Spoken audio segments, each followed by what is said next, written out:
All right, all right, all right. You're listening to the We're Talking Football podcast. I'm Weston. With me, as always, my right-hand man, Lou.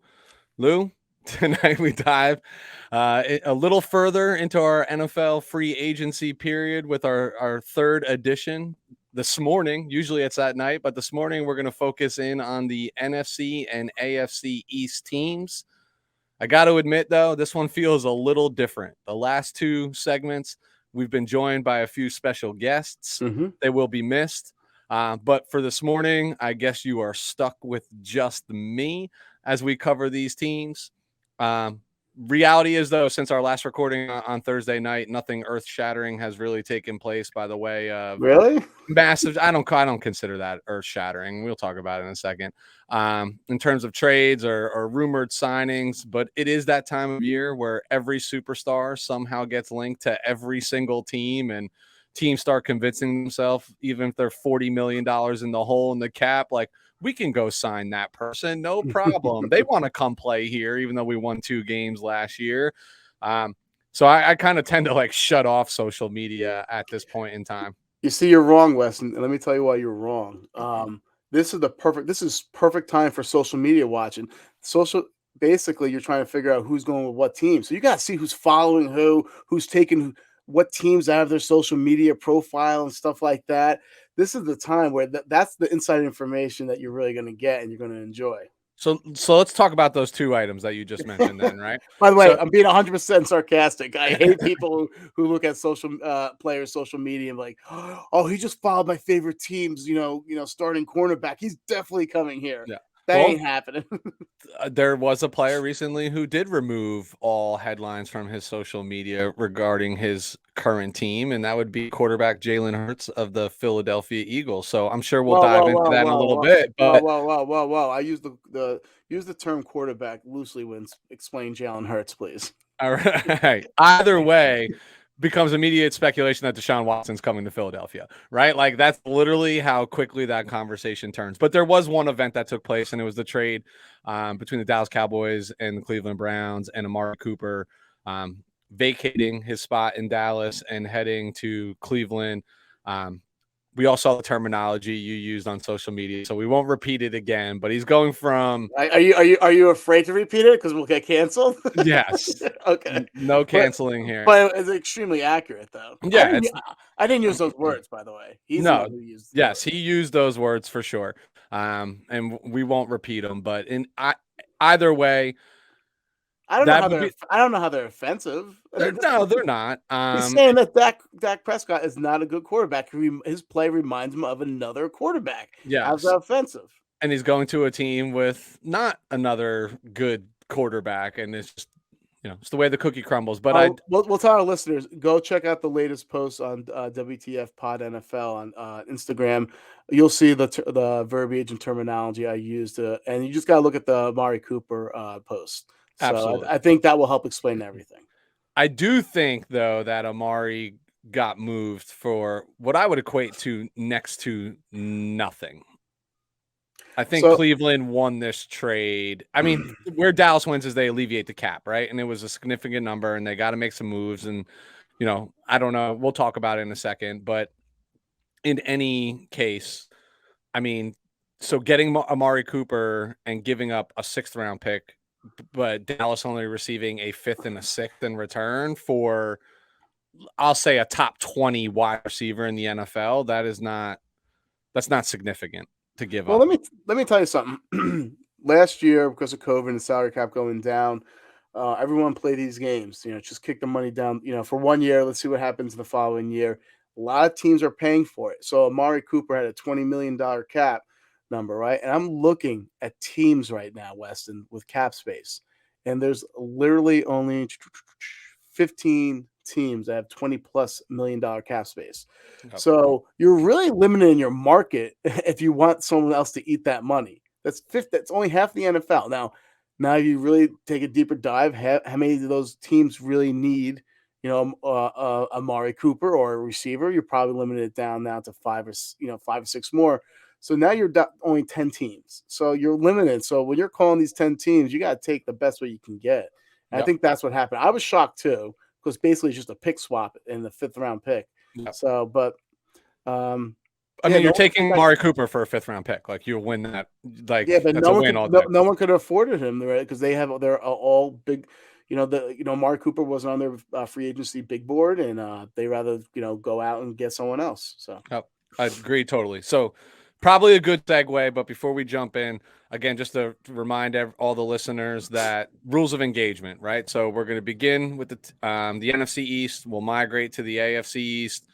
For each team, we're going to highlight cap space, identify positions of need, discuss some important free agents that are probably vacating the roster, some potential cap casualties, and eventually discuss a handful of free agent targets for each team, even if such moves even exist. So, Lou, I'll let you do the honors in the NFC East. In my notes, we didn't discuss this, but I have you listed to begin with the aforementioned Dallas Cowboys. Are you good to go? I'm good to go. Starting Big D.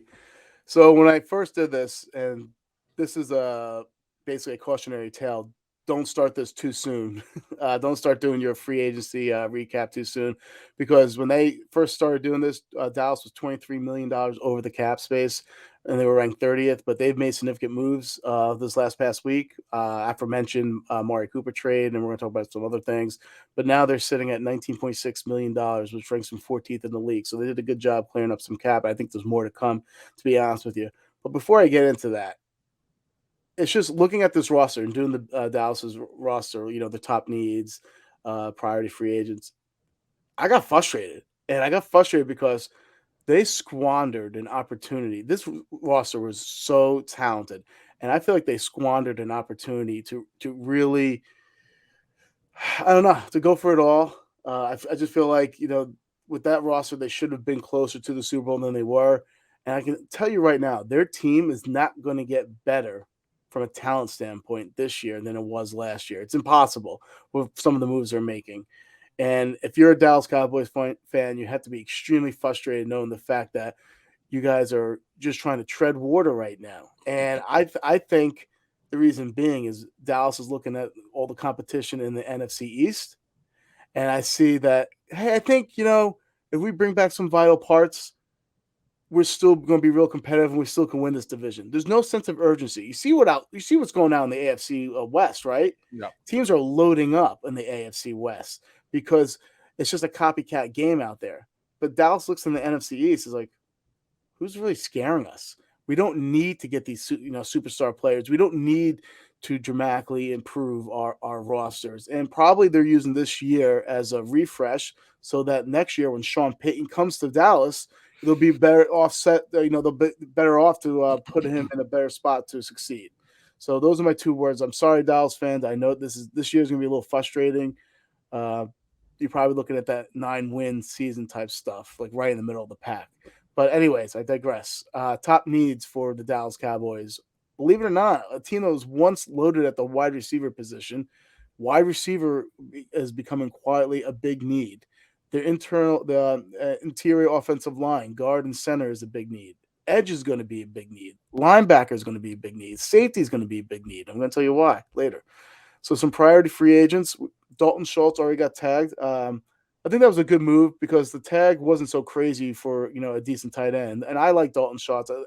I think he's extremely a complete type of football player. He can block. He's a good down the seam type of tight end. So I do like Schultz, and I thought they had to bring him back, knowing that they were going to lose a lot of playmakers. Now, speaking of those playmakers, let's look at the wide receiver position. You got Michael Gallup and Cedric Wilson. Depending on how you look at those, I think re-signing Gallup is paramount and huge for Dallas. The expectations out there, they already traded away Amari Cooper. They can't afford to lose now Michael Gallup either. And I think he's almost a priority free agent. And the issue is this. Dallas's running game has deteriorated over the years. You add that and the fact that Mike McCarthy never loves to run the ball, you need top receivers and a top passing game to succeed in this Mike McCarthy type of offense. You can't lose Gallup, Cooper, and Cedric Wilson. You can't lose all 3 because then you just have Schultz and CD Lamb. I know this is a big year if we were talking about the draft, the wide receiver position, but I still think you need to bring back Gallup if I'm the Dallas Cowboys. And they're trying to, but they're trying to lowball him first. Randy Gregory, 29-year-old edge. He got the bust label when he first came out of college for Dallas, but the last 3 years he's been playing pretty well. He had 15 and a half sacks over the last 3 years. Really good complementary pass rusher. Uh, Dallas might have to part ways with another edge rusher, so I find it hard, which I'll talk about a little bit. But I find it hard that they can afford to lose both Gregory and this other individual as well.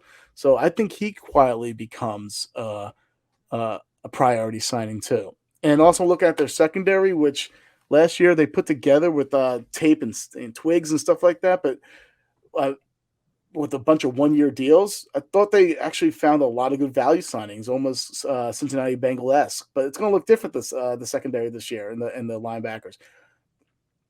All these players are up or free agents: Keanu Neal, Malik Hooker, DeMonte Casey, all are free agents. The one they absolutely need to bring back, I think, is Jerron Curse. He greatly outplayed that veteran minimum contract that he was on last year. He had 101 tackles, 1 sack, 2 interceptions. So I think he becomes a must sign for Dallas as well. Getting to the second level of that defense, Leighton Vander Esch. I'm sorry, inconsistent play and the lingering neck injury is enough. I think that scares Dallas away and makes him feel comfortable parting with LVE. So I think he's gone as well. Connor Williams. Depends who you are as a person. Glass half full or glass half empty type of guy. I think he's a solid guard, but I had bigger hype for Connor Williams coming out of Texas that draft. So looking at his numbers, yeah, he didn't do too bad. He had a 76.1 PFF grade, gave up 1 sack. He did have 15 penalties, though, and I feel like the reason being is because he tends to find himself getting overpowered a lot from stronger interior defensive linemen. I don't think they have the ability to re-sign him because of the need for interior offensive linemen. So I think they let him go as well. All right, so some possible cap casualties for Dallas. They already restructured Zach Martin's deal. They free up $22 million. They traded away Amari Cooper. That dead money is going to be $2 million. That cap savings was $18 million. And there's rumblings now that they're looking to trade Lyle Collins because they have faith in Terrence Steele. So Lyle Collins can either get traded, or if they can't find a trade partner by March 20th, he's going to get released as well, it seems, because they're looking to perhaps allocate some of those funds elsewhere. And like I said, they are high on Terrence Steele.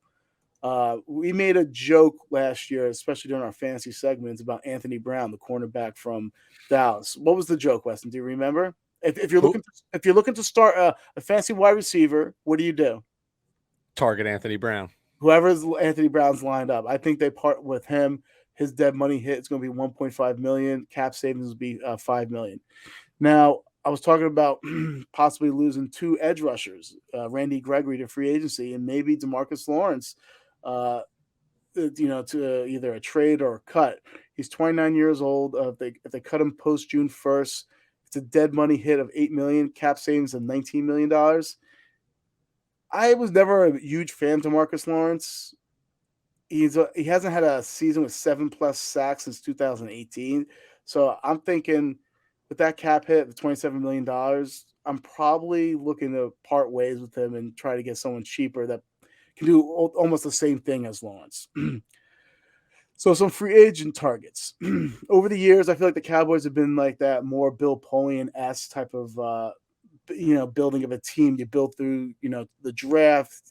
Then you get like value lower signings. It's worked up until recently because I feel like last couple of drafts they really haven't hit. And I know you're gonna say, "Oh, Micah Parsons," but I'm talking about like later in the rounds. Dallas was infamous. I think Dallas had the best scouting team out there. They were infamous for getting really good talent all throughout the draft, and it really just hasn't worked out for them. So I don't expect them to make any big splash signings. Like I said, I was joking around about this is like a year that they're going to probably retool and what have you. But yeah, I do think that's going to happen, and I do think they're doing that to set up Sean Payton for success. That was a half joke, half truth type of stuff. What do they say about jokes? There's always some type of truth to that, right? So look at some of the value signings. So we're going at the linebacker position because they are losing so much at that second level. We already discussed. I think Foyesade Aluakan, your boy from Atlanta, 26-year-old linebacker, would make perfect sense in that Dallas linebacking core. He has a history with Dan Quinn. He helps softens the blow of LVE and Keanu Neal leaving the free agency. But you're also hearing some rumblings that Dallas might want to get a little more flashy at the linebacker position, and Bobby Wagner is another popular name that's coming out there. He has experience in that cover 3 scheme, albeit, though, Dan Quinn has tweaked it to play more man. But Bobby Wagner is now becoming a popular name in Dallas, and I can honestly see him donning that Dallas Cowboys star at the side of his helmet. At the edge, if they look to part ways with Randy Gregory or Tank Lawrence, Dante Fowler. All right, 27-year-old edge. This is something exactly they did. They did this with Robert Quinn. They brought him in when he came off like a subpar, year. So Dante Fowler is another Dan Quinn cast off. I can picture being brought in to either supplement, Demarcus Lawrence, or perhaps provide them some juice at the edge position. He had 5 sacks last year, and like I said, I think he can help fill the void at that edge presence for the Dallas Cowboys. At the safety position, they look for like safeties that play like linebackers, and I think Jabril Peppers, who's 26 years old, would be a good fit for the Dallas Cowboys. You take it from division rival first and foremost, right? He is a versatile defensive back, and he's pretty good at pressuring the quarterback. Last year, Dan Quinn kind of surprised us in the scheme. It wasn't that soft cover 3 that we all thought was going to be. He brought a lot more blitzes than we anticipated. So Peppers, I think, would fit real well in there. So why Peppers? Because he's coming off an ACL injury, and he's probably going to be looking for a 1-year deal, prove-it deal, because he just wants to, reestablish his value for the following year. So I think that's a great fit, kind of like what they did with Malik Hooker. It didn't really work out with Malik Hooker, but maybe they have a better success. And even though it didn't work out with Malik Hooker, how much of a risk was that? They didn't take on that much risk there. And wide receiver, depending on, like I said, who leaves in free agency, who gets cut, and things of that nature, that becomes a need. Now, they're probably going to look towards the draft, but there are some names I think can fit that Dallas mold that they can kick the tires on. A Jameson Crowder, a Will Fuller, Russell Gage, Zay Jones. They all fill that complementary role and not going to cost too much to bring in for Dallas. So those are some names I think they target, at the skill position. I really would like Will Fuller. I think, me, I'm not high on Will Fuller. You're not high on Will Fuller, but I think like a flyer on Will Fuller with a quarterback who's actually capable of pushing the ball down the field might be interesting. Like, he hasn't been healthy and he's fluttered in Miami, but we know all the reasons behind that. But like, when he had his most success, yes, it was opposite DeAndre Hopkins, but with a quarterback who could push the ball down the field, and Deshaun Watson, right? Like, Dak is plenty capable, and I think Will Fuller would be, even if you get 10 games out of him, like a threat that you have to consider, and opposite of someone like CeeDee Lamb, like it's pretty formidable. I agree with the earliest of your sentiment about the Dallas Cowboys, that they look around the end. I don't think they're going to be super, super aggressive. I think they look around the NFC East and say, we can win this division as is.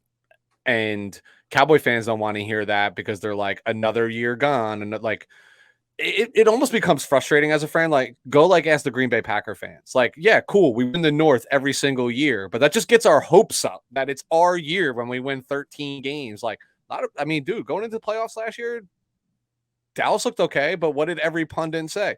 They're the Dallas Cowboys. They'll find a way to choke this out, and they choked it out. As a fan, if I'm a Dallas Cowboys fan, I currently live by the mantra that complacency is the enemy of progress, and This is being a complacent.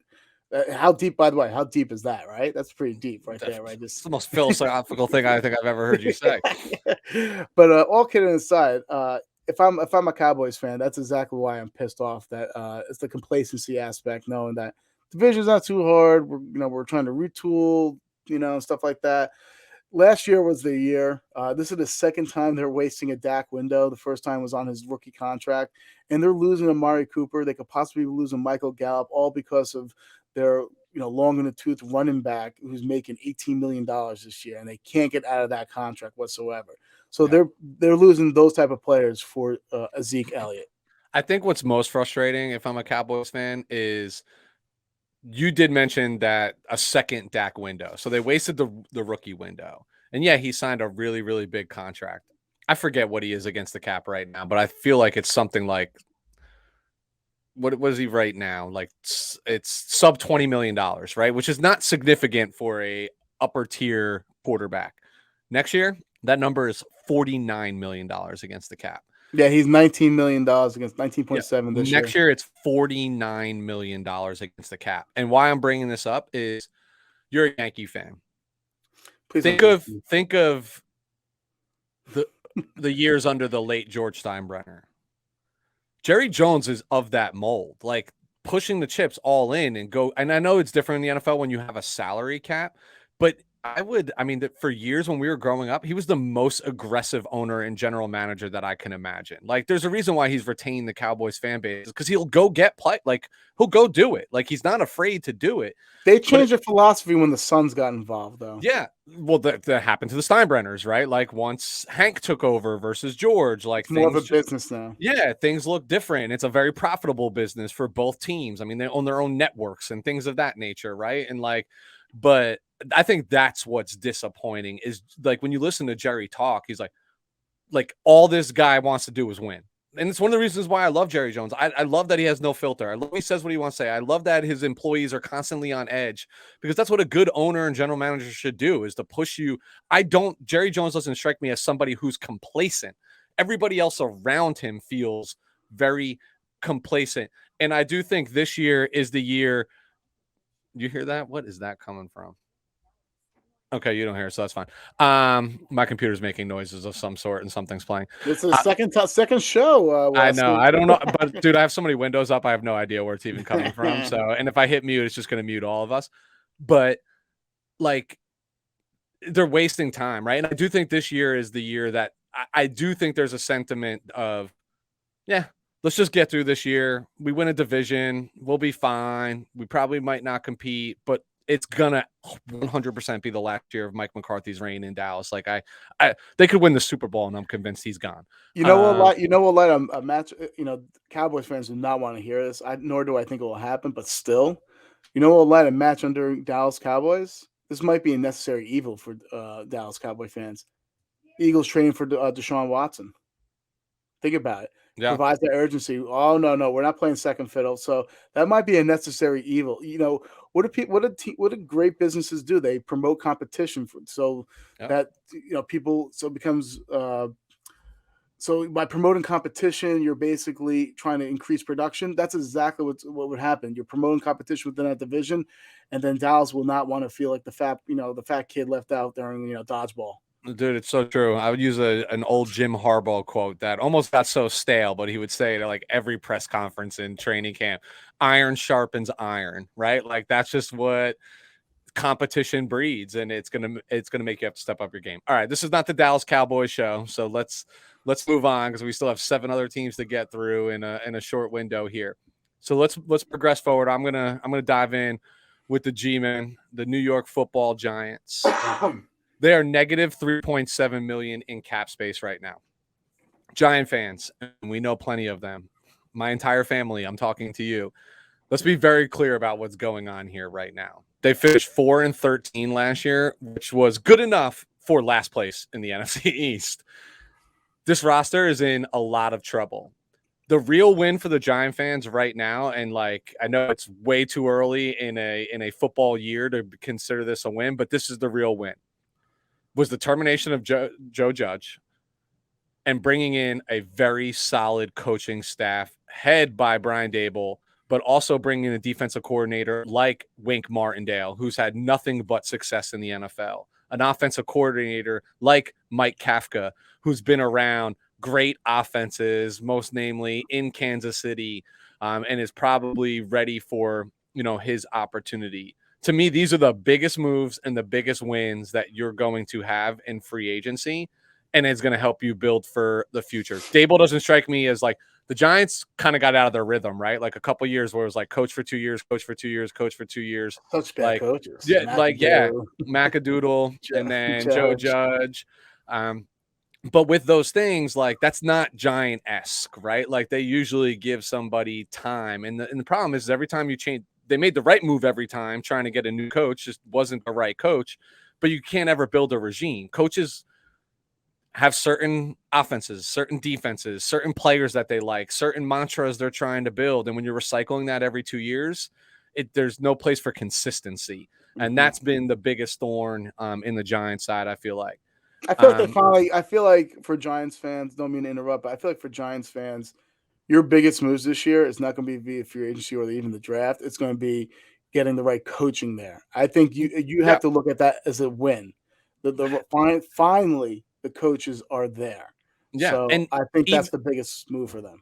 Even in the draft, and they have picks, man. Like I mean, they got 2 in the first round, 2 very early.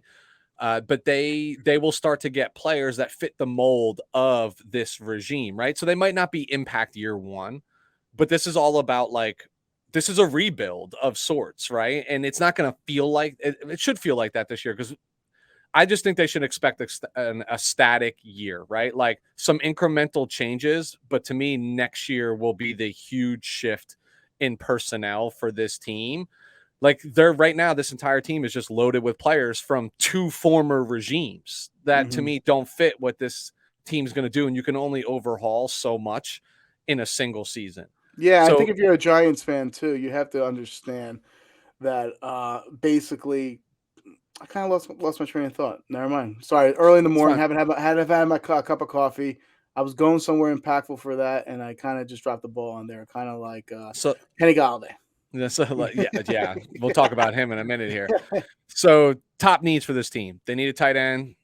This might be controversial. They need a running back.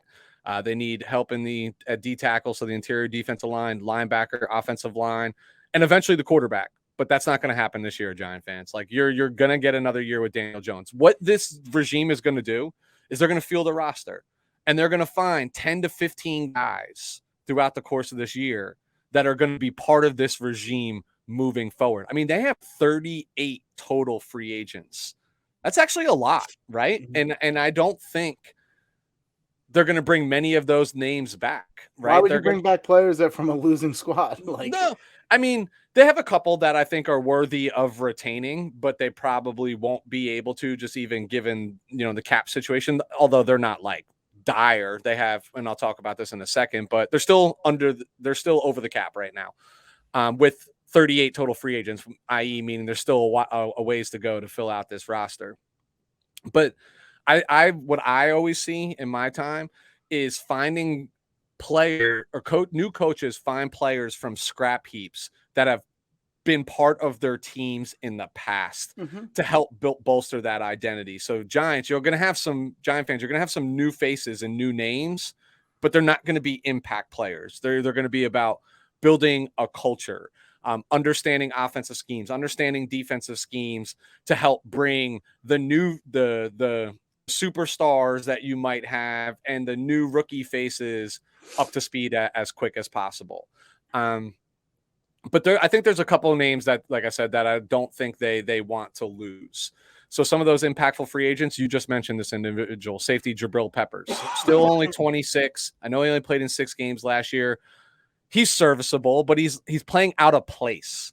And I do love your link to Dallas in that Dan Quinn defense because I think this guy's more impactful closer to the line of scrimmage. He's kind of an anomaly. He's not like a great center fielder, but he is tremendous addition to special teams in the return game on all forms. So I just feel like he's somebody that maybe coming off that injury, you can retain him, and he's going to be in demand, but his price tag is not going to be super high. So there's an opportunity there, but they're going to have to make decisions on like what's the trade-off. Cause they might have to, again, let go of a player or two to be able to retain him, like Logan Ryan or something like that, who's aging might be a name.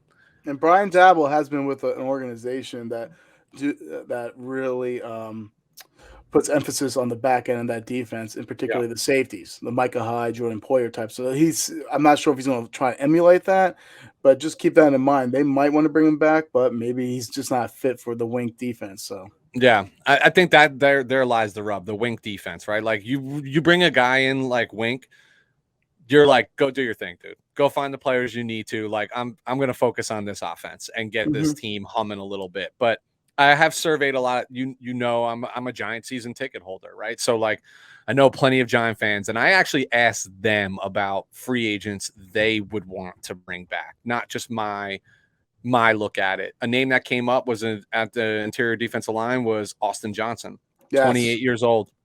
He played like roughly 60% of the snaps. Good run stuffer, big body guy, former second-round pick of the Tennessee Titans. It's not going to cost you an arm and a leg, and I feel like he's a name that people covet. Another one, edge, Lorenzo Carter, 27-year-old edge rusher. I mean, edge rushers are a commodity in this league. I don't think he's quite turned the corner. You know how I think he turns the corner? Getting taught under Wink Martindale, who wants to get after the quarterback. That's going to I mean, this guy's an uber athlete, man. You know what I mean? And I know they have a couple like Azeez Ojulari and some other names that kind of are in a similar vein and similar build. Soon, Kevion Thibodeau. Like, yeah. Like, but I think I think you need to retain this guy. Like, I just feel like he will now have that opportunity under a new defensive regime to be utilized correctly. And then the last one actually surprised me. And this came from multiple individuals. And I think you and I would disagree, but I gave the audience an opportunity to speak on this one. Linebacker Jalen Smith. So he's still only 27. He has clearly not lived up to his billing, maybe outside of his like actual rookie year, not his redshirt year, but his like actual like first year he got burned. But I think a lot of G-Men fans are just like, they like this guy. They think he can finally catch a groove of some sorts, you know, under that Wink defense. Do they let him like where they'll get stout on the defensive line? I mean, he's still an athlete. Like, do they let him fly to the football? So I think they're looking at this with rose-colored glasses. I think they're falling in love with the name. Yeah, but they're also thin at linebacker. You know what I mean? Like, and he's not going to cost an arm and a leg. I mean, Dallas is still eating a lot of his cap number right now, right? So he can be retained cheaply. But I don't know. It didn't come from me. It came from multiple people. And I was like, I found that to be interesting because if it was you and I just making this list, I would not prioritize Jalen Smith in any capacity. Hey, they watch with a closer eye than I do. They know what's on that roster. Like, maybe there's some truth to this. So those are the four. I think everybody else, they let go. Honestly, like, again, new regime. Cap casualties. This team has more work to do with restructuring than actual cuts. So, Lou, I got some facts for you. 20% of their cap, so 1/5 of their entire cap, is tied up at the wide receiver position. And they all suck. Yeah, Kenny Golladay accounts for 11% of that. With his production last season, how can you have this guy coming into this year making $21.1 million? Like, you can't. You need to approach him with a restructure. And I know he was your prize acquisition last year in free agency. It made sense. He was a deep ball threat. Yep. Daniel Jones was good at throwing the deep ball. I mean, it's like 1 + 1, but this time it doesn't equal, 2. Yeah, be like, hey, dude, you want to be a 1,000-yard receiver? Go get 1,000 yards. I'll throw bonuses at you all day long, right? So, like, they're going to have to get cute here. Here's another fun fact. Nearly 26% of their cap, so more than a quarter of their cap is tied up at the cornerback position. North of 24% of that is spread out across James Bradbury, Adoree Jackson, and Logan Ryan. Those three equate to nearly $50 million against the cap this year. Bradbury might get moved. You've heard this come up. There's no might. There's no might. He's going to get cut or traded. So I don't think – so I'll talk about it in a second. Jackson's going to have to get restructured. Again, another prize acquisition last year under this other regime. And they're also going to need to rework Leonard Williams' contract. I know they just re-signed it, but that's $27 million this season. Dude, between like you're talking about maybe 7 players, you're north of $100 million. Like, that's crazy. this is the struggles that Daboll and company are going to be faced with. Here's another note. Don't be surprised if Saquon is moved this year. Don't be. How, but for what? I They'll mean, no one's leave gonna you give at a fourth. 7.2. No one's gonna get a fourth rounder for that. We'll see, man. Desperate times call for desperate measures. I mean, let's call it what it is. Like, Saquon's lack of production is not just on Saquon. It's not just on injuries. This offensive line has been abysmal. There is no other threat on the offense. So you just zone in on 26 and you take them out of the game. You put them in where there's a fair shake and a fair balance. Things might look a little bit different, but that 7.2 number is looming large and doesn't match like production. And then you get nothing for him next year because you didn't option him out. He's a free agent. You're not going to go after for him. So we talked about it before we logged in. Sometimes you got to get what you can get. Or we talked about with the Amari thing, right? Yeah. So some of those cap casualties, back to the wide receiver position, this might not be popular, but Sterling Shepard with a post June 1, that's $8.5 million in savings. Wide receiver Darius Slayton could be another $2.5 million savings. Those are the only two like obvious based on the structure of the contract. I thought it came out that Shepard is in the middle or is about to restructure his contract. Yeah, but it still hasn't happened, right? And free agency is a sneeze away from actually opening up. Exactly. James Bradberry. This is what I think is the more realistic scenario because I don't think anybody trading for him wants to acquire that contract either, right? If they can't find a trade partner, because you got to get decent compensation for James Bradberry. Like, he's a very talented cornerback in the NFL, just played on a bad defense that had no offense. So like it's tough to hold him accountable for 2021's performance. But depending upon the designation, whether it's pre-June 1, post-June 1, it's anywhere between $12 to $13.5 million savings.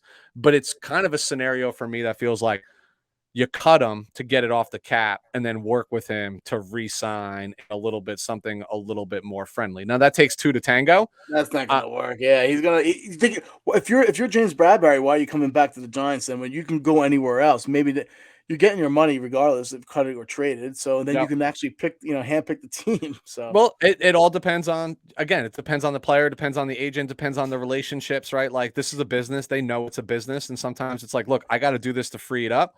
I can probably sign you to a similar contract. I just need to push it out. Like, you can't be this cap hit. So it all depends. Push out that money on a 29-year-old cornerback. No, don't want to. So no, you're probably right. So target free agents, tight end I mentioned before. A name that I love for the Giants, considering that Kyle Rudolph, Evan Ingram, and Caden Smith are all gone. Like, literally, I can't name. They have two tight ends. I don't even know who these people are on their roster. Hayden Hurst, I feel like, could be a tremendous addition to this offense. You know what Daboll has done in Buffalo, turning Dawson Knox into like an all-world tight end. Hayden Hurst is plenty capable. He's an efficient pass catcher. I think Daboll can get the most out of him. A name that probably won't cost you a ton in a very thin tight end market right now. Edge rusher Hassan Reddick. Martindale loves to get after the quarterback. Reddick's going to be in high demand though, so he's probably pricing himself out of this equation. But they're gonna. You have to sniff, man. You have to take a look at it. A name that popped up to me that I found interesting was, we were talking about interior defensive line. Somebody like Harrison Phillips. So there's been talks that so Phillips, again, not a household name, but sometimes when there's coaching changes, players often follow suit. And he's been in Buffalo with Daboll. He fits the mold of what they'd look to add to that interior defensive line, stops the run really well. So if they can't bring back their guys, I just think that's a name to keep an eye out. Linebacker we talked about. Jayon Brown, right? Like, if you look at the off the ball linebacker market, he's not going to command as much as some of these other names, and could be somebody that they bring in that, again, still relatively young, might be there for a year or two of this rebuild. And then offensive line is the most glaring need. If we talked about the draft, which we don't, this is where the Giants are going to load up. They're linked to a plethora of offensive linemen. They have plenty of picks. Get young, get cheap. There's no doubt in my mind they don't steal one of those top offensive linemen, with their first, maybe second pick because they're really close to each other. So right there, you're getting a bolster. I can't even peg them with a name because of the big names. They're not in the market for them because they can't afford them. Again, Giant fans, you're not going to be super aggressive in free agency. This year is about the draft. It's about the changing of the guard.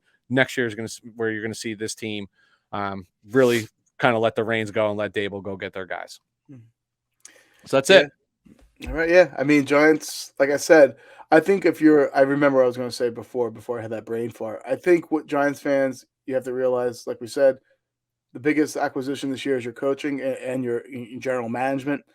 And what you're looking for is not wins this year. You're looking for competitiveness. You're looking that, I'm jokingly saying this, but kind of telling the truth too. Can you guys come close to covering a spread type stuff? Like, Yep. do you see fight within your team? You're not good enough from a talent standpoint to, really make a threat, or a run at this division or even the conference. But are you competitive? Are you losing close games? And this is a teaching point, or are you completely lost? So I think what you're looking for is just that competitiveness nature and making sure that making the right moves. Yeah, I'm looking for competence, right? Like Giant fans are going to hate this comparison, but you need to look and feel like the Detroit Lions last year. I know the Detroit Lions only won 2 games, but if the ball bounces a different way in a couple of these games, those 2 wins are 5, 6, 7 wins. Like the Lions were not uncompetitive. Yeah, you are such a Lions fan. I'm just saying, dude. Like, I mean, tell me I'm wrong. Tell me where I'm wrong. Like they smacked the Arizona Cardinals in the mouth, and the Arizona Cardinals at the time were the hottest team in the NFL. That Pittsburgh game. I mean, they Ravens game. Yeah, like I mean, they lost on the longest field goal in NFL history. Like, the Steelers game going into overtime, they had 3 opportunities to win that game in overtime and couldn't get out of their own way. But they've been in games. Like I said, if the ball bounces a different way, you're not looking. The Lions aren't picking in the top 5. They're not picking, maybe not even in the top 7, right? Like it's just different, and that's what you're hoping for the Giants. And then you're also secretly hoping that you're picking in the top 5 next year because then you get to add quality players this year and quality players next year as well. I do think there's one thing you missed out. I think they are going to bring competition in for Daniel Jones. He shows that he's subpar from a performance standpoint, and B, he can't stay on the field. Jokingly say his name has been linked to the New York Giants, Mitchell Trubisky. I think that will bring competition. And if Jones does beat him out and gets hurt, they're not completely lost with like a Mike Glennon behind the center. Yeah, well, so Trubisky, Mariota, those guys' names aren't lost on me. Don't forget, Trubisky was just in Buffalo, though. Yeah, totally. You can draw a direct line, but where I have pause for concern for that is like when I look at the QB market, like right now, and other teams that need. I just think these guys are gonna get lofty paychecks and lofty opportunities that might not make them viable this year for the New York Giants. Desperation is a stinky cologne. Yes, it is, man. It sure is. All right, Philadelphia Eagles. Let's forward. Yep. Looking at this Eagles roster and what they have, knowing what they have in the draft, I was very confused by this team because I'm not sure if they're a team that's trying to build sustainable and for the future, or if they feel like they can win now. So I'm starting to get to the mold that I think they smell blood in the water with all this Dallas news coming out, and maybe with I came with the Commanders now. I almost said the Redskins. Right. I almost said the football team. Commanders getting went. So maybe they thought they like, you know what? Let's make a run for this division because Dallas isn't doing anything. The Giants are in a complete rebuild, and the Commanders just brought in Carson Wentz. So I feel like their mentality could be there's blood in the water, so let's go get it. But then looking at what they have, I don't know. So their cap space that they currently have is $17 million. It ranks them 16th in the league, so dead right in the middle. Their top needs are wide receiver. The Jalen Reagor pick did not come to fruition whatsoever. So they have no one outside of Devonte Smith, and you need someone to help draw the deep ball attention away from Devonte Smith. They need a guard. They've always needed a linebacker ever since I can remember, but they never seem to address it. Safety and cornerback. And depending who you ask, like if you were asking me, they also need a quarterback, but that's neither here nor there. Priority free agents, they just tied up Jason Kelsey, who's a 34-year-old center, played real well last year, only allowed 1 sack, 4 penalties. had 84.4 Pro Football Focus grade. They gave him a 1 year, $14 million deal. He's still one of the best centers out there in the league. So he wasn't sure if he was going to retire or not, but he decided to come back, and that was a big win. Whoever they bring under center for the Eagles. Derek Barnett, polarizing name. He's 25-year-old edge rusher. Never lived up to his the hype coming out of Tennessee. He averages 4 sacks a year. I'm not saying he's bad, but certainly with the Eagles tying up Josh Sweat and Barnett's limited ceiling, I think they probably move on from him and try to get better at the edge position. All right, so last year they brought in a couple veterans on cheap 1-year deals, and I felt like they were doing that just to feel like a secondary in the back end. So those 1-year deals are now expired, and they're coming. They're all available for free agency. Anthony Harris, 30-year-old safety. Rodney McLeod, 31-year-old safety. Steven Nelson, 29-year-old cornerback. I actually don't think they bring any of those back, and I'll tell you why a little later. But yeah, I think those are some names that they're going to probably let go. So some possible cap casualties. Looking at the roster, it's just limited who they can cut. I think it's like you kind of were saying with the Giants. This is more of a restructure type of scenario. Darius Slay, Javon Hargrave, Lane Johnson, Brandon Graham are all possible candidates when it comes to the restructuring process. And I think they will look to one, if not more, of those individuals to help free up some additional cap. Now, if you put a gun to my head about talking about who they're going to cut, JJ Arcega-Whiteside, LaRaven Clark, Rich Lovato are all cut candidates that can save them just a couple $1 million, nothing crazy. But keep an eye out. You keep on hearing this about the Fletcher Cox and Fletcher Cox trade. They flirted with this last year, and there's rumblings this year. Frankly, they're not doing this to save money because it'll be a dead money hit of $12.8 million by cap savings of $2.1 million. They're doing this to acquire additional draft capital. For what? Maybe to get younger, maybe to get cheaper in the future. Or there has been a certain quarterback that just got free of all criminal charges on Friday. I don't know. So look for them to possibly trade Fletcher Cox. Usually for the second year in a row, when there's smoke, there's fire. This happened last year, too, with the Chicago Bears we alluded to on our last show. There's rumors of a little smoke that, hey, the Bears, the Chargers checked in on the Bears last year about Khalil Mack. And now they traded it for him this year. So I just had to get my Khalil Mack fix in for the day right away. So sorry, I'm still basking in that. So if this is the second time that, these rumors are being floated out there, I think there's more substance than we probably think. Free agent targets, like I said, I don't know what to make of this team because either they're going to be really active because they smell blood in the water, and they're going to be like, you know what? We do have 3 picks in the top 20. Let's just add talent that way. So I don't know if they're going to look to try, package those picks up for improvement in quarterback play. But all right, so let's say they don't do that. Let's say they just keep those picks. So we're under the assumption that they're not going to let Deshaun Watson. I think I read something that Deshaun Watson won't waive his no trade clause to go to Philadelphia. I don't blame him. I wouldn't want to be in Philadelphia either. Yes, I'm a Philly hater, so sorry. But cornerback position. Philly usually targets veteran cornerbacks and bigger names. So if they're going to splurge, it's going to be at the back end of the cornerback position. Look who they've acquired before. Slay, Nnamdi Asomugha, just to name a couple of names. So they're not total strangers when it comes to adding big cornerback names. And the name that keeps on sticking out to me that I feel like we haven't really talked too much during our previous show is Carlton Davis. He's a physical cornerback that can play opposite of Slay, and he'd be a long-term answer in their secondary in their man scheme. So let's say they don't go that route. They are losing their 2 starting safeties, and they went their cheap route last year. Their safeties were fine, but maybe they're not looking for fine safety play anymore. Maybe they're looking for difference makers and bigger playmakers.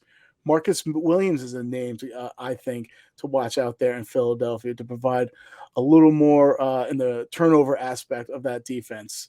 But this is where I really think they probably put most of their chips in, the wide receiver market. And it was once robust wide receiver market is now thinning like you're in my hair right now. So they have no one outside of Smith. They have Smith as a fantastic deep ball guy, but I think it's almost a foregone conclusion. I haven't read anything or anything like that, but the Allen Robinson ends up in Philadelphia. He's a reliable possession wide receiver that they lack to go along with that Burner and Smith. So I think Allen Robinson makes way too much sense in Philadelphia, and I think he goes to the city of brotherly love. Now at the edge position, they have Sweat. They just locked up for a couple of years. They have Brandon Graham, but he's 33 years old, and he's going to be too costly to cut. So I think they're going to bolster their edge position, but they're going to be strategic about it. And a name that, looking at all the free agents available, a name that pops up to me that I think will be a perfect fit for Philadelphia is Arden Key. He's 25 years old. He flashed for San Francisco last year with 6.5 sacks. That would be a nice rotation, him, Graham, and Sweat. What the Eagles can basically say is we can provide you more playing time and more money than you're currently getting right now. And I think that would be an ideal fit for Arden Key and the Philadelphia Eagles. I really don't have much to add about the Philadelphia Eagles, to be blatantly honest with you. I think second year with Nick Sirianni, a lot of retooling that still needs to go. I think the only thing, but they made the playoffs last year. Yeah, no, but maybe they think they're closer than they are. That's what I don't know. I don't know who they identify with. Do they identify as a team we're still a year or so away? Let's build this, strategically and more of like the tortoise approach, or they're like, hey, let's throw some gasoline on this fire and let's see if we can take this. I do find Sirianni to be a pretty bright individual. I know we totally attacked him to start the offseason last year. Like, where'd this guy come from? And he's built a lot of credibility with me. And I think he's intelligent enough to know that they're still a year or two away and things need to be ironed out. Like, yeah, they can sniff the playoffs again next year. But are they going to compete, in the playoffs? Like, to me, when you talk about trying to move on from Fletcher Cox and to get picks and things, because that's going to, dude, you're going to eat a lot of money no matter how you cut it, right? They can kind of afford it, but like I said, maybe they're doing this to acquire. Yeah, which to me is like, you ready? Let's say they give up, right? Because whoever gets Fletcher Cox is going to get him for dirt cheap, right? Let's say they give the 3 first-round picks this year and another first-round pick next year for Deshaun Watson, right? Let's just say that they got to recoup. Yeah, that is a perfect way. You're going to trade a 31-year-old defensive lineman for a first-round pick. Yeah, but both of the signal, we're not there yet, right? Like, hey, I got to go get Deshaun. We're not there yet. I'm going to give up Fletcher Cox. Like, it's, even if you're thinking about moving on from him to recoup for next year, like, still signifies that I'm not there yet. Like, this team is better with Fletcher Cox on it. They are worse off without Fletcher Cox on that defense, right? Like, he's a leader. He's still a baller. So again, Eagles are in good shape. And when I look at Big D, I'm like, I can still compete here, right? Like, the Giants aren't necessarily a threat coming into this year. So there's still a path to the playoffs, but I do still think they're a couple wide receivers, a couple pieces on defense away. So we'll see. That's all I have to add about the Eagles. I don't want to spend a lot of time here. I want to get moving because we're running long and on the clock already. Okay. So let's get into the Washington Commanders. I had to practice that in the mirror like 10 times. I know. It's the worst name. It's literally the worst name. They should say the Washington football team. That was growing on people, and it's like, dude, you're the football team. Like, that works. So cap room, $5.8 million in cap space. Honestly, everyone thought last season that Washington had every opportunity to take the division again. I was one of them. Yep. Clearly that did not pan out. The offense struggled mightily, and the defense played drastically different than expectations based on their performance in 2020 and even some of the names that they brought in. Like, we thought this team was ascending, not descending. There's reasons for it. First move, check the box, right? They went in and brought in the quarterback that they were hoping they brought in last season to compete with Ryan Fitzpatrick, but they brought in Carson Wentz. I'll talk about this more, so don't comment. I'm not saying that's like box check for the next 10 years exactly. But the first thing they're going to need to do is restructure that contract as well, because that's a $28 million cap hit. Restructure, you're looking at getting $18 million back to go play with and be a little bit aggressive. Can I say one thing? His cap hit is $28 million. It's actually, I think, $2 million more than Khalil Mack and Justin Herbert's cap hit combined. So yeah. that just goes to show you how crazy this Carson Wentz fiasco is still going. But that also goes into that Justin Herbert's on a rookie quarterback contract. That's the True. biggest difference. Wentz is on his like second extension pretty much at this point. Yeah. Top needs: wide receiver, offensive line, middle linebacker, and safety. They have 39 total free agents. This is going to sound a little crazy because that number is high too, but the Commanders aren't in as bad a shape as last year might indicate. Last year, they brought in Fitzpatrick to play quarterback, right? He played one game, attempted 6 passes. So they were Taylor Heineke and beyond from there. That's not the way they saw that cookie crumbling, right? To expectations to be a little bit more competitive offense. I'm telling you for a fact they did not solve the quarterback position problem. But you can't sit here and tell me that Carson Wentz is not an upgrade over Taylor Heineke. There will be improved play there to get more production out of somebody like Terry McLaurin. More production if he can stay on the field from like Curtis Samuel. So if the defensive line can return back to somewhat of their 2020 form, they're going to compete. And again, we talked about how like Dallas is not doing anything to necessarily get any better, that this is, it's a winnable path for them. So I don't think they're in as bad of spot as people might indicate coming in. They have some free agents that they're going to want to smell around and bring back. Some feasible, some not so feasible. Not so feasible, guard Brandon Scherf. I mean, he's one of the top guards in football, or at least he's paid like one of the top guards in football. He's going to cost a lot, and he's going to get a higher payday from another team, and I think they can kiss that goodbye. And at this point, if they haven't been in those negotiations, he's going to go test free agency. Running back, J.D. McKissick.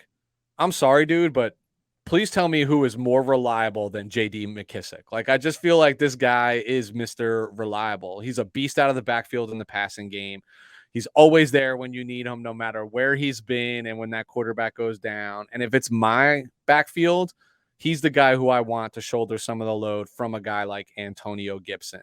J.D. McKissick is not going to cost a ton of money to bring back. I think you have to sniff that. I know they got youth in that backfield, but he brings production, not just, youth. And again, not a hefty contract. I got 2 more. One is safety Bobby McCain. 29 years old. I talked about how safety's a need. He had 4 picks last year. He's just a veteran presence in that defensive backfield that's got some young corners and good corners surrounding him. He played 93% of the defensive snaps last year. You're going to miss that continuity and availability from someone like Bobby McCain. And the last one is a not household name, but keep this name in mind. Interior defensive lineman Tim Settle. So he's 25 years old.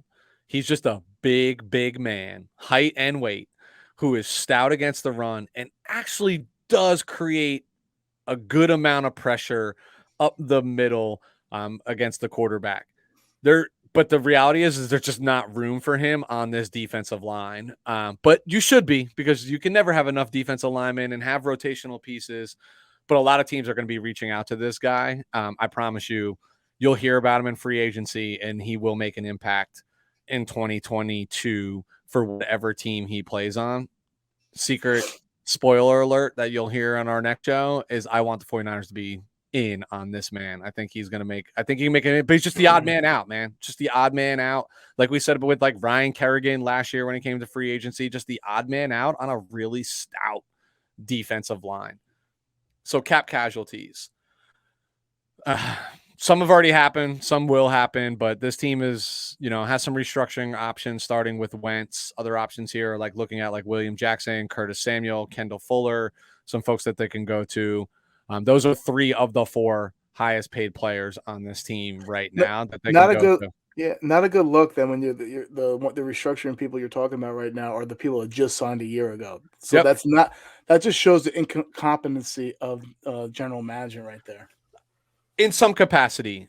Curtis Samuel, injuries, right? So, and again, it takes 2 to tango to be willing to have these conversations. Curtis Samuel's going to be like, how are you going to ask me to take a pay cut when I wasn't healthy last year, right? Like, you know what my production is. My counter would be like, yeah, you weren't healthy last year and I still paid you. Like, we're going to have to talk about some of that. But that being said, safety, Landon Collins already happened, right? So that's $6.4 million in savings coming back. For me, tackle Eric Flowers. He's definitely improved in Washington. He's not the same Eric Flowers that was, a New York Giant, but I see 10 million in cap savings, and I just can't ignore that with an opportunity to potentially just get younger and cheaper at the position. I think I have to take advantage of that. Another odd man out on that defensive front, Matt Ioannidis. That's 6.9 million in savings right there. Is going to get good too. He's good, but he's just lost in that shuffle, dude.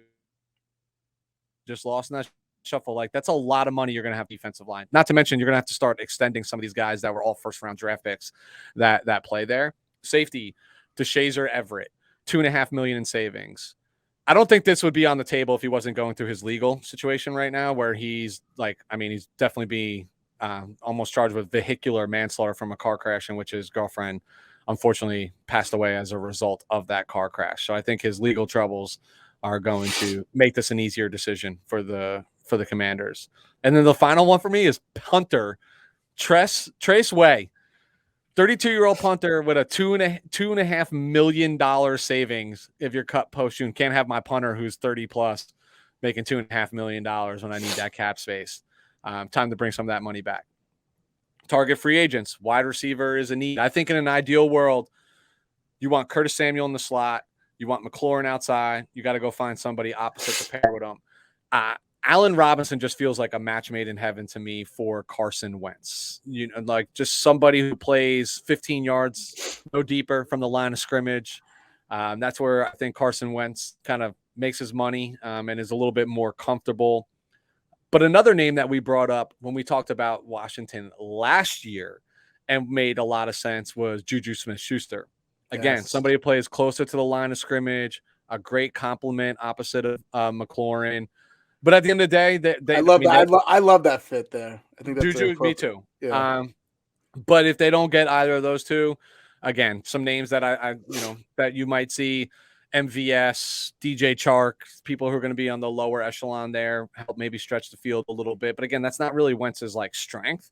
So I think I'm more in love with, in order, A-Rob, then Juju. And I just think A-Rob, like, Washington, a possession receiver, right? Like, I always use this like prototypical number one who helps you move the chains and do those things, well. I think Allen fits the bill. Guard. So I mentioned losing Brandon Sherf. I think they're plenty capable of sniffing around the Laken Tomlinsons, Connor Williams, James Daniels, Alex Kappas.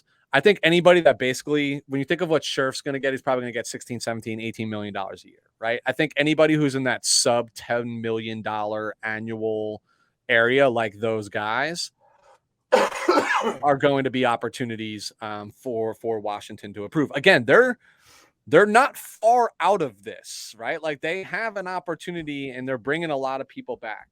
The one for me that might be shocking to some people is going to be the middle linebacker position. Now, I know they love Jameson Davis. We all love Jameson Davis. I think this kid can play, but Rivera came out and said he struggled with adopting to be the true off the ball, right? Like, he needs to play outside. John Bostic is their typical middle linebacker, off the ball guy, is gone in free agency.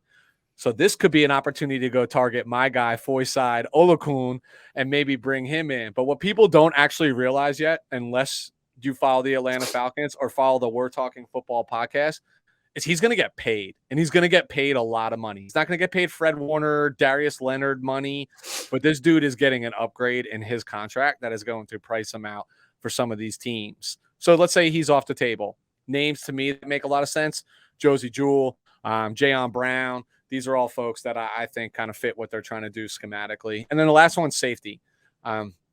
Couple names that fit here. Not your top echelon names, but like Jordan Whitehead, Marcus May, maybe even Devin McCourty, Kareem Jackson. With Collins gone, Everett gone, they need players immediately at safety. And these are all guys who I think, even when I look at McCourty and Kareem Jackson, who are a little later in their career, they'll make an impact. Whitehead, Marcus May, they definitely still have some tread on the tires. I think you got to bring one of these guys in. And that's it for the Washington Commanders. Yeah, it's interesting you were talking about the linebacker position. That's definitely a position they want to upgrade, because they were using, out of necessity, Landon Collins as a linebacker last year. And he was not happy about it, but he did it. So they definitely – so Landon Collins, I feel like they're going to, after the departure from him, they're probably going to look for something similar in that mold, a strong set a strong safety that can also be a dime linebacker. Come into the box and Yep. bang it around. All right. Looking at the clock, let's dive right into the AFC East. Lou, I'll let you do the honors again and lead it off. I have you leading with Buffalo. Is that Listen, I can audible. all right? Let me Lead whoever you're gonna lead with. I don't No, care. no, that's all right. Let me All right. Omaha. Okay. All right. Actually, you know what? I'm checking back to the original play. I just saw. Can. Yeah, can exactly. All right. So I'm actually going to be tackling the New York Jets. They have about $48 million in cap space, ranks them top 4 in the league. And Jet fans should be happy, but you need to temper your expectations because Still rebuilding.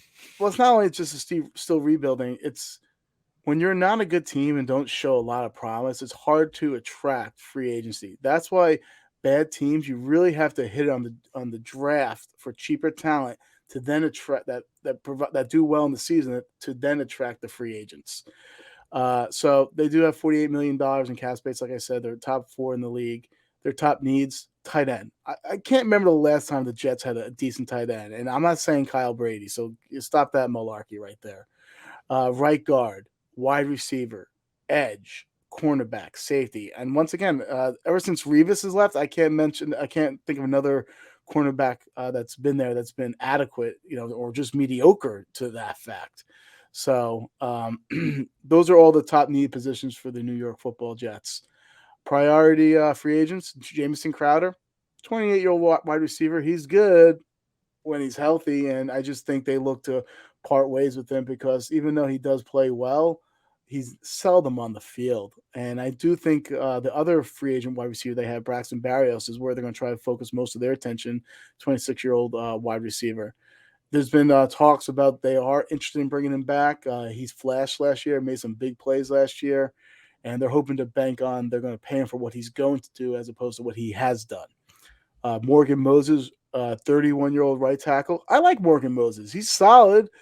He only had 3 penalties last year, allowed 4 sacks, Pro Football Focus grade of 71. He's just a solid right tackle, but I think they're looking to really improve upon the trenches. It could be the draft or free agency, but I think he's out as well. And last but not least, Laurent Duvernay-Tardif. Hearing from a lot of Jet fans, they actually do want him back. They feel like he didn't play so bad last year, albeit it was very limited, but they do want to see what he can bring to that offensive line. And don't forget, Joe Douglas, their GM, does build for more of a traditional. He focused on the offensive line. So they have Becton, they have the kid from USC playing left guard. So they could be looking to bring back Laurent. So some possible cap casualties. I think don't have to look too far here. They need to add talent, not take away. And I made the comment about, hey, why bring back bad talent? But some of the players here are not so bad.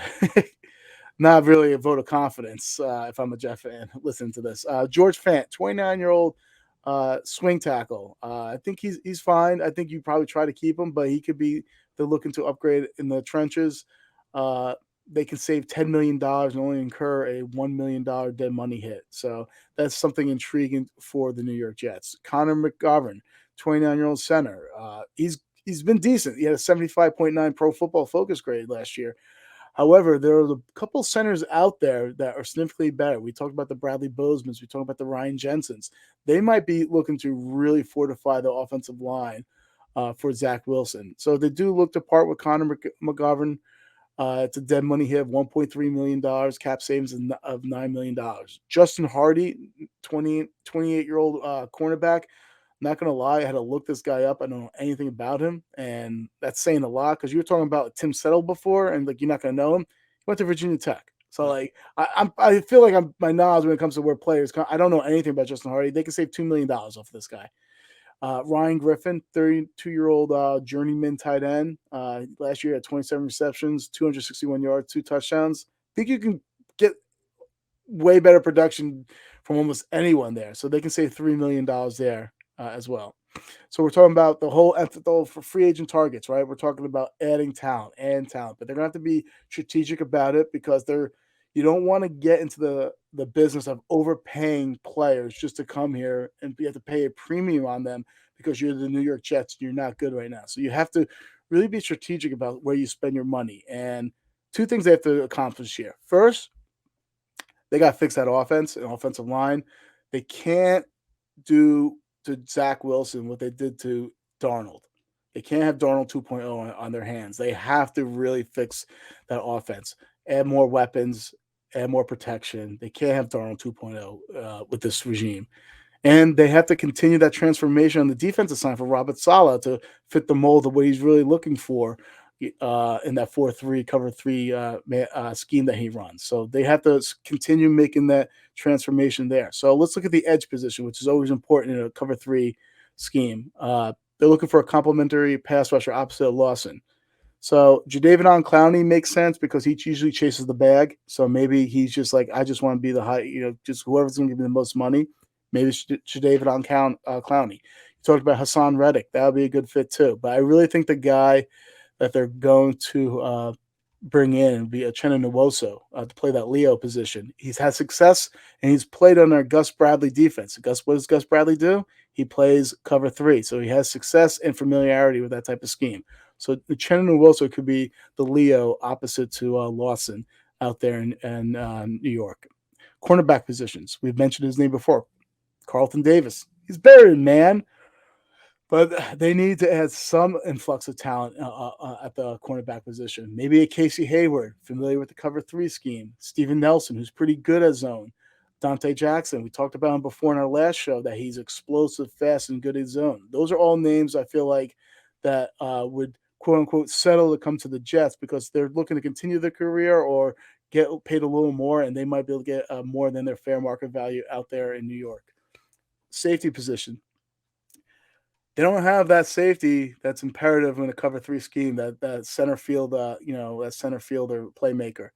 Who is that center field playmaker? Marcus Williams. He's looking to get paid. They could make him perhaps one of the highest paid safeties. So I think that's an intriguing fit.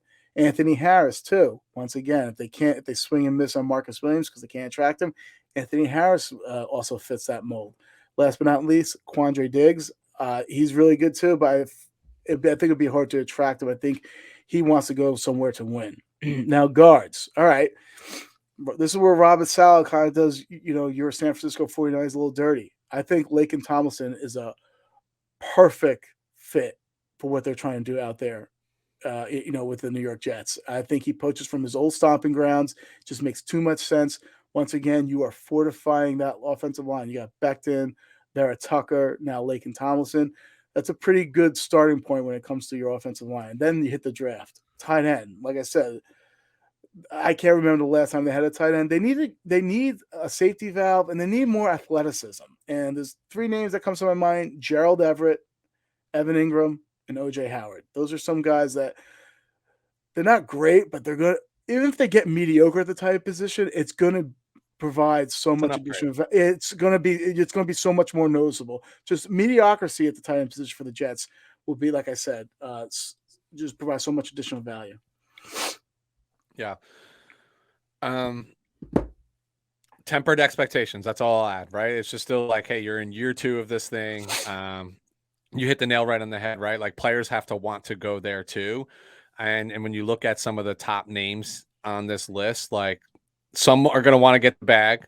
Others want to go win, right? And I don't think the Jets present that opportunity in this division just yet on the winning side of things, but still excited. I mean, like, they still got draft capital. They still have things going on, right? Like, this thing's going in the right direction for the first time, like, in a long time, it feels like, but it's still going to take time. And they have a while to go until they can compete with Buffalo, even other teams in this division. And that's priority number 1.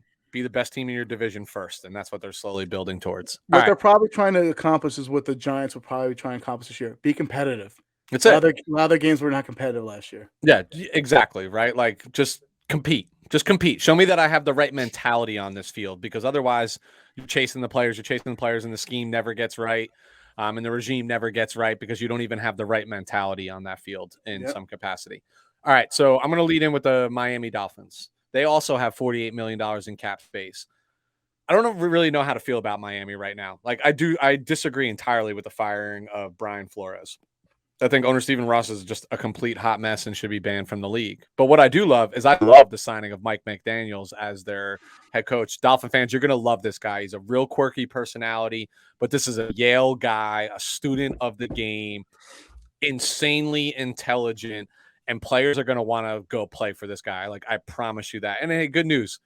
You got a lot of cap space and you're in South Beach, right? Like, you're a desirable place to actually go for some of these players, and no state income tax in the state of Florida. So bingo, bango, you got a lot of things in your favor. Needs, you got a lot of them though. And there are a lot of them are on the offensive side of the ball. So offensive line, wide receiver, running back, quarterback. Yes, I said it. Common theme here. The offense needs playmakers and an identity.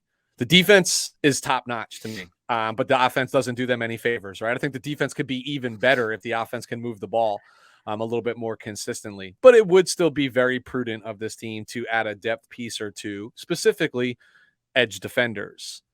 So they have 33 total free agents. Priority number one, they handled. They franchise tagged Mike Gesicki. Here's something that's actually pretty, and they're franchising obviously with the intention of trying to extend him to a long-term deal as well, would be my expectation. They only had 3 free agents out of those 33 who played more than 60% of the snaps on either the offensive or defensive side of the ball. That's actually kind of impressive, right? So that means their highest contributors in any capacity are under contract right now. One of those players was Mike Gesicki. The other is their backup tight end, Durham Smythe, who I don't foresee them bringing back, although McDaniels does like to run 2 tight end sets, especially when he wants to, because he's a run game guy, right? So he's going to try to establish that run game for them. And then the final of those 3, we're going to discuss right out of the gate here as a priority free agent. Edge, Emanuel Sanders. Have to bring this man back. Have to bring this man back. It won't be cheap. You have the money to do it. You want to keep this defense stacked while you can, so you're not worrying about the defensive side of the ball, and you can focus your efforts on the offensive side of the ball. But Agba had 9 sacks last year. Also, something crazy, he batted down 12 passes. First player to do that in the last 4 years at the in the NFL. I found that to be like fascinating. Yeah, I read something about him. I'm not sure if it was about him or the Dolphins. I don't think he's coming back. I don't think he wants to come back, or I don't think they want him back. Either or, I don't know what it is. But I read something. I don't think he's retained out there in Miami. I think it's highly unlikely too. But I also think that Miami needs to like scratch and claw. If I'm hearing that they don't want him back, there better be damn good reasoning behind that, because he was highly productive for the last 2 years in that defense. The other one's going to be funny because I was just bashing this individual, and I don't think he's the right fit there, but Will Fuller. He only played 2 games last year, and this is more about depth, and this is more about like, hey, dude, you don't stay on the field. I can't pay you top dollar. Nobody's going to give you top dollar. Might as well stay here, hang out in South Beach, because they just need depth at wide receiver. They don't have anybody. But so, again, you bring it back on the cheap, it is what it is. Final one for me, I think I only have 3 right here that they should even look at, is backup quarterback Jacoby Brissette. This team absolutely needs quality depth behind Tua. You know how I feel about Tua. But they won't be in play for a big-name quarterback this offseason, because I do think Mike McDaniels thinks he can scheme an offense up, or Mike McDaniel, I hate when people add the S, can scheme an offense around Tua. Like, think what he just came from. Like Jimmy, I think they have similar limitations in their skill sets, right? Like pushing the ball downfield, doing those things, ways to get creative and at least see what he has this year. But I think durability is a concern for Tua as well. Takes a beating with that offensive line. So I think they need to have somebody competent but to back him up. A team is only as good as their backup quarterback. Always remember that. Cap casualties. So there's going to be opportunity to restructure their top 2 corners in Xavier Howard and Byron Jones. You want to keep Howard. I think he's their best player on their entire team. Howard's not going to restructure. He wants a pay increase. He ain't going to restructure his contract again. You can increase his pay. You just restructure contracts, or you extend. He wants a new deal. Yeah, so extend them, right? Like, there's ways to do that, right? Like, again, we all talk about how the cap is fictitious. Like, you convert a shit ton of this to sign. You extend him. You convert it to a signing bonus. You can spread that across the cap over the years that you have him on contract for. There's ways to get cute and still get the player what he wants. But that's an area that they should prudently scratch the surface on, even though it's not a necessity this year, given the cap space that they have. So cap casualties, wide receiver Devonte Parker. I'm over this dude. Time to go. He's 6.1 million savings post June 1. He's had one impact season in his entire career. I just don't longer think he fits what this team wants. Like, especially when McDaniel gets in there and gets control of this offense, he doesn't fit what they want to do. Another one's wide receiver Allen Hurns, $2.4 million savings. A safety, Clayton, I can't even pronounce his last name. He's 2.7. Edge rusher. Is it Bigsby? Clayton Bigsby? Yeah, Clayton Bigsby. Edge Andrew Van Ginkle, 2.5 million. You can't get rid of Ginkle. Yeah, he's a play. He flashes, man. All right, man. Listen, new regime, dude. And you're gonna go find savings. So target free agents. New head coach, ton of cap space. I think this is a great opportunity for Miami to be aggressive in free agency. For any of these teams in the AFC East, if you want to threaten the Buffalo Bills at any point over the next few years, you have to get aggressive and explosive on offense, period, point blank, if you want to win this division. But I also do think with a new head coach, like, they're going to begin to reshape this identity offense, like via the draft. But we don't talk about the draft here just yet at We're Talking Football podcast. Wide receiver, priority number one. Given Tua's limitations with the deep ball, I think a priority for them should be Juju Smith-Schuster, again, who makes a living crossing the field and playing close to the line of scrimmage, making contested catches, not a deep threat guy, but a playmaker with the ball in his hands. I think he'd be a tremendous compliment to Jalen Waddle, because those are things that he does well. So you're retooling this offense, right? Think Yak. Think Mike McDaniel coming from the San Francisco regime. Think Yak. Think Debo.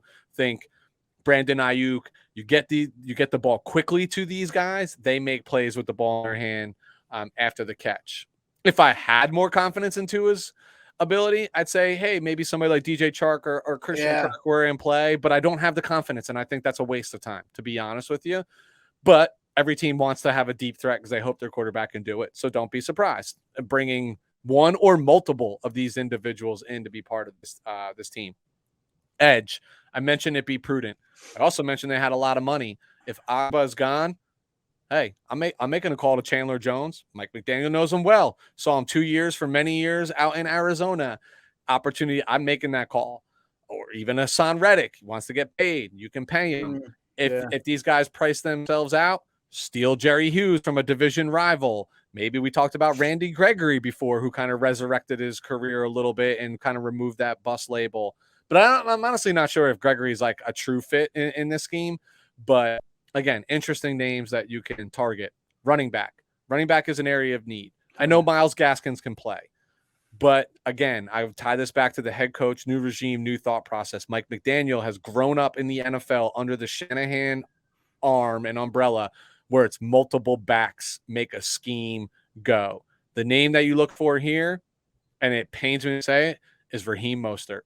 He would add another gear to this offense, right? If they are in the market in free agency, Heem is the guy that they will push for and probably even be willing to overpay for because they have the cap. I mean, Lou, tell me a running back in the league that hits a hole faster than this man, or when he gets through that hole, what he is able to do after the fact. Is he the most skilled? No. But if you create a lane for this guy, he is ghost. 80 yards to the house and looking behind you. He's one of the fastest men in the NFL. Now, people don't like him because he runs upright. People don't like him because he gets hurt. But when you're not asking him to shoulder the load.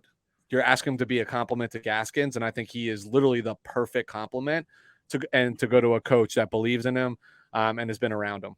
It would fit their formula, the Dolphins, to pay a free agent running back. I mean, it sure would. If you want to have a loser formula, that's definitely up there. You never pay a free agent. But Heem's not getting $6, $7, $8 million a year. You know what I mean? Like I'm talking like $2.5 million. Like it's so it's not going to look as ugly on paper as some of those other guys will. And then the offensive line. So they should be making plays on everyone. I wouldn't be surprised to see them make a big play for Brandon Scherf in this particular instance. Again, you look at teams that have the cap. You look at somebody who wants to get paid. But they'll familiarity with Laken Tomlinson coming from San Francisco as well. Connor Williams. Lyle Collins. Yeah, Lyle Collins. Yep. Right tackle. to his backside. Yeah. That's the other thing people forget, right? Like, is you have to scheme the offensive line a little bit differently to protect that blind side. Teron Armstead. Armstead.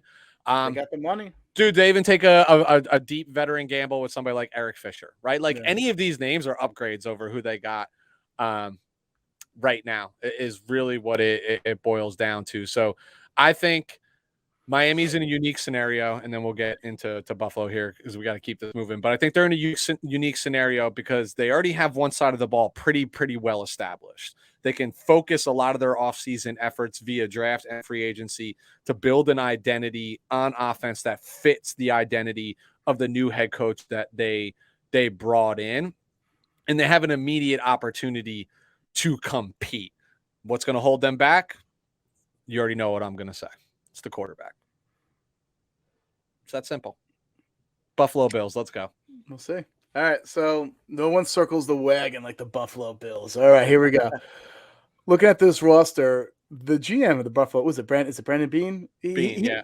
He has done a phenomenal job of really building this roster, even from a depth standpoint. So a lot of these things I'm going to say right now, it's going to be, you don't have to address them because he's done a great job of already addressing them before they became issues. So cap space, less than $1 million though, $855,000. They're ranked 22nd in the NFL with that cap space. Top needs, wide receiver. Emanuel Sanders is a free agent.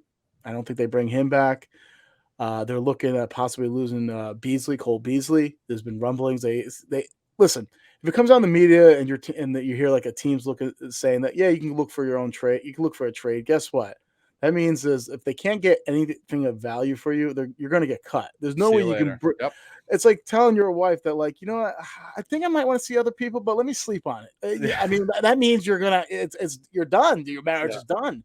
So they're going to be losing both Emmanuel Sanders and also Cole Beasley. They also need help in the trenches, the left guard position, right tackle position, running back position too. I know they have Devin Singletary, but Zach Moss is not the guy we thought he was going to be, and you can't just rely on Singletary, who's a little undersized, to shoulder traditional workload there. And the cornerback position, they need someone opposite of Tre'Davious White. So the priority free agents, I already said Emmanuel Sanders. I look for him to go. They have a couple of interior defensive linemen in Vernon Butler and Harrison Phillips. I don't think they bring them back because of the depth they already have there. You discussed about Jerry Hughes, an aging edge rusher. I think they finally turned the page because of what they did in the draft last year, getting Gregory Rousseau and Boogie Basham at the defensive edge position. So they will look to perhaps let Jerry Hughes test free agency, Mario Addison test free agency too, because they're both aging edge players and they have people behind them. This is what a good GM does. He anticipates needs before they become needs. And last but not least, Levi Wallace, 26-year-old cornerback. This is someone I do think they have to bring up because I feel like he stepped up pretty well when White was out last year. So Levi Wallace, I feel like that's the one that they probably end up re-signing. Some passable cap casualties.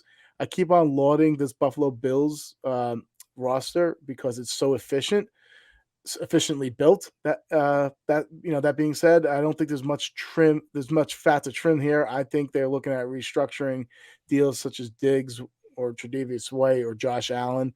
But if you had to cut some people, they already cut John Feliciano. They saved $3.3 million there. Cole Beasley, I said he's probably plays last days out in Buffalo. They'll save $6.1 million there, only incur a $1.5 million dead money hit. Darrell Williams, I think you can get better and younger there. Dead money hit $1.8 million. Cap savings is $8.1 million. So I think that's why he becomes expendable out there in Buffalo. Some free agent targets. Once again, they don't have much cap space, but I do feel like they're looking what's going on in the AFC West, and they're looking perhaps at other teams. All right, so the New England Patriots not as dead as we thought. Now you got the Dolphins with the resurgence of perhaps they finally finding a real head coach there. Well, not a real head coach. Flores was good, but like they're starting to feel a little heat, so maybe they do get a little desperate. So at the edge position, Albert Breer stated that 2 upper echelon defensive free agents have approached Buffalo this offseason to inquire about joining them. Now, it's kind of crazy because usually it's not the free agent going to the team. It's the other way around. So this is just a shot in the dark. Don't think it'll happen, but I can picture one of them being Chandler Jones, and the reason being it makes sense. They're losing 2 aging pass rushers. They probably want to pair Jones up with Gregory Rousseau and Boogie Basham. And I also think, don't forget, where did Jones go to college? Syracuse? How close is that to Buffalo? Close. So this is just me being like a detective. From Rochester, New York, too. Do you see what I'm saying? I don't think it's going to happen, but like I think that's one of the. I think maybe Jones reached out to him. It just makes so much sense. If you do all that work, it just makes sense. Cornerback position. I feel like they're probably going to kick the tires on some cheaper zone cornerbacks to pair with White, especially if they lose Wallace, Xavier Rhodes, Desmond King, Mike Hughes, Kyle Fuller. No one crazy, but just you need someone out there that's not a total schlub. All right. Yeah. Offensive line. They already cut ties with, like I said, John Feliciano, and they can possibly start to lose Darrell Williams as well. So they need to upgrade at the right tackle position. So bolstering the offensive line is quietly becoming a priority for the Bills. So here are some players I'm going to be mentioning that are not going to break the bank, but they showed flashes last year. Joseph Noteboom, offensive tackle. He had to provide some emergency stability behind Andrew Whitworth in Los Angeles. I think he's an intriguing name to watch for. Dennis Kelly, offensive tackle with the Packers. He also fits that mold. Or if they want to get someone a little more established, why not Riley Reef? He provides flexibility from an interior or a tackle position. And last but not least, O'Day Abouche, Mark Lewinsky, and Trey Turner are all people that props can come in and help out, be upgrades over John Feliciano. Yeah. I do have a couple more real quick. Wide receivers, like I said, Beasley's days are over, so I feel like they're looking for a complimentary wide receiver. Russell Gage just makes too much sense out in Buffalo, so I feel like that's a great opportunity for Gage to join explosive offense, and he provides another a target out there for Josh Allen. And this is what I don't understand because they already have Dawson Knox, but they've been kicking the tires on the tight end market. They've been sniffing around. What's his name? Gronkowski, and now there's also talks of them using Evan Ingram as a big slot wide receiver. So it seems like they want to improve the tight end position. Maybe they're running more 2 tight end sets. Maybe they're trying to help, running the ball, what have you, or maybe they're just trying to change the philosophy now that Dabble's not there anymore. Yeah. A lot of these teams are adopting that 2 tight end set, dude, because you can mask so much more, right? Like the old NFL would say, oh, they got 2 tight ends in. They're going heavy up front. They're running the football. But if you could throw the football out of that formation, and what have they struggled to do outside of the quarterback position? Run the football, right? Like, so it's just a different look. It's something different to prepare for. And if you look at a lot of the teams that do run the ball very, very well, they've run 2 tight end sets. And coincidentally, they're also the ones that are very formidable in the play action pass. And that's how you keep Josh Allen around for a little bit longer to live up to that $250 million contract. But they need to maximize this. Like, this needs to be the year for Buffalo, because next year, I think Allen's cap hit right now is like 16 million. And I know they can restructure and do all that, but next year it's like 40 something million, right? So like things change very quickly, but Brandon Beane's a genius. Like, he'll figure all that out. I'm not worried about it, but I am interested to see how Ken Dorsey adapts to that offensive coordinator position outside of Dable. That'll be interesting. But good news, Buffalo Bills, you're going to win the AFC East again. So nothing to worry about. All right, let's get into the New England Patriots. Move through this quickly. So they have 13.4 million in cap space. They did make the playoffs in 2021, which I think surprised a lot of people. But they did go heavy in free agency last year, which was very unlike Bill Belichick and his philosophy with like Hunter Henry, Matthew Judon, Kendrick Bourne. Davin Gachow. I can just keep going down the list. But they all made significant contributions, right? So like those free agents did, for the most part, pan out for them. But the biggest surprise for me was moving on from like Cam Newton, not that part, but rolling with rookie Mac Jones and still finding the playoffs. Mac did come back to reality, but unfortunately for Patriots and Patriots fans, they met Buffalo in the wild card and got smacked around, where the Bills literally put together like a near perfect performance offensively and set like NFL records for possessions and scores and yada, yada, yada. But I do think New England's in a place to compete as is. Needs: linebacker, offensive line, defensive back, wide receiver. They only have 21 total free agents. That's like surprisingly low. Like the norm is like 30, right? Like from season to season. There are a couple big names here that I think they need to prioritize. Unfortunately, the biggest name in free agency will not be coming back to New England. So let's start there. Cornerback J.C. Jackson, he is gone. I'm sorry, New England fans, but homeboy is going to get paid this offseason, and New England Real is not quick, going. where do you think he goes? Real quick. I'm not even going to speculate, dude. I know what you want me to say. I No, know what no, you're dreaming on. no, I think he ends up in Oakland. I think Oakland's going to be the team that's going to be able to bid, Oh, want well, to bid to buy this. I Las Vegas. I was gonna say I agree with you and disagree with you. Yeah. Agree with you. He plays for the Raiders, but if he's in Oakland, that means he's already playing that position. He shows up. They put him in center field for the A's. Like, what's going on here? Hey, he'll be with Kyler Murray at least. Yeah, that's true too. You got J.C. Jackson playing center field, Kyler Murray playing shortstop for the Oakland A's. Wide receiver Jacoby Myers. This is a must bring back for them. He's their leading receiver, and he's not going to command a ton of money based on his game, but they need to bring him back. Another one for me is they're going to go through a rebrand here on the defensive side of the ball, so I think some continuity and veteran leadership is important.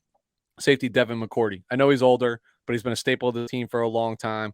As I just mentioned, a veteran leader, and he can still play football. The other one's linebacker Dante Hightower. I don't think they bring him back, but this is a big loss for them, more from like the face of the franchise type. I mean, he's been there for 10 years.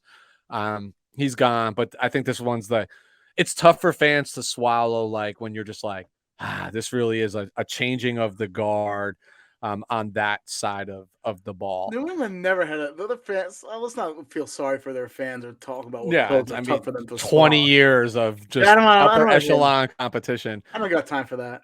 Other one's right tackle Trent Brown. I mean, he's made his best years have been in New England. They have gotten the best for him. He's gone and got paid elsewhere and then finds his way back. But he seems to thrive in New England, nowhere else, right? So I think that's going to be a big loss. Not to mention the man is 6'8", 400 pounds. Like, he's just a massive human being. Cap casualties. There's honestly not a name on this list that just screams $5 million plus in savings. So you got to really dig. Again, New England is also of that mold of Buffalo. They are very prudent in their contracts, and they are big believers in getting rid of people a year early versus a year late and carrying those significant contracts. But what jumps out at me is edge 31-year-old Henry Anderson. That's $2.5 million. Wide receiver N'Keal Harry, Bust City, $1.2 million. He's got to go. Maybe the shocking one might be, I don't think I would do this. I doubt they do this, but the contract says they can and might, is defensive tackle Lawrence Guy. That's $2.5 million. We're talking about the changing of the guard. He's definitely getting a little long in the tooth. Might be time to proceed. Some target free agents. I don't think New England's not doing what they did last year in terms of going out and spending the way that they did. But I think there are a few names that they can pluck that would be upgrades and kind of change the tide a little bit.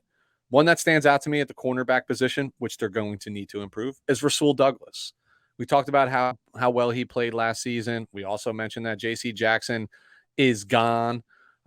There's a couple other names that they might target that won't cost them a ton and would be upgrades over what they have, like maybe a Desmond King, potentially even a Jason Verrett, like on a single one-year contract. So those sort of things. But I feel like Rasul's the name that stands out to me at that position. Linebacker, you're going to love the common theme here, just the New England Patriots plucking former Packers. I think Devondre Campbell fits perfectly with what they want to do on this defense. I think that's the realistic. If I was stretch goaling it here, names like Bobby Wagner, Anthony Barr, they need to improve off the ball. Those are stretches. But I think Devondre Campbell literally I already can see him in a New England helmet. Like, he just feels like he belongs on this team. Perfect fit. Offensive lineman, you mentioned this gentleman before. Another guy who just feels like a New England Patriot type player, and you steal him from an in-division rival, Morgan Moses. Getting a little bit of an upgrade over there at potentially right tackle. He just feels like fit in New England, and just feels like the type of player, right? Like that fits the culture in New England. I think that's what they always do, is find culture guys. And then the final piece for me, and then we'll get out of here, wide receiver. I have one name on this list, and it's Allen Robinson.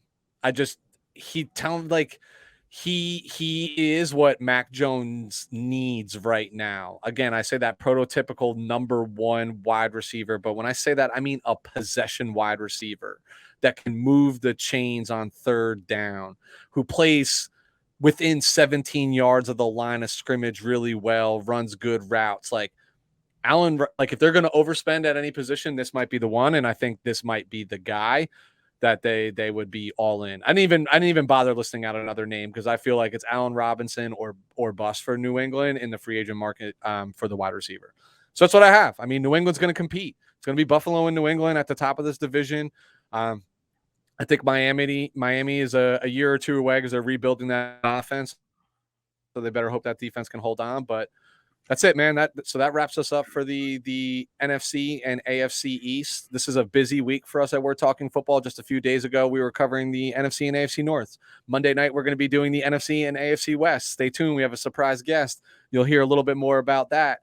But Lou, as always, a pleasure. Love wrapping it up with you. Tell us tell the audience where they can find us. You can find us on Instagram and Twitter at WTF Pod NFL. And Weston, where can they watch these beautiful videos of ours? When you want to see these pretty faces, go ahead, log into YouTube. We're Talking Football, real nice and easy. Hit that like, hit that subscribe, and sign up for those notifications so you know when these videos go live. Lou, until Monday evening, my friend, I'll see you soon.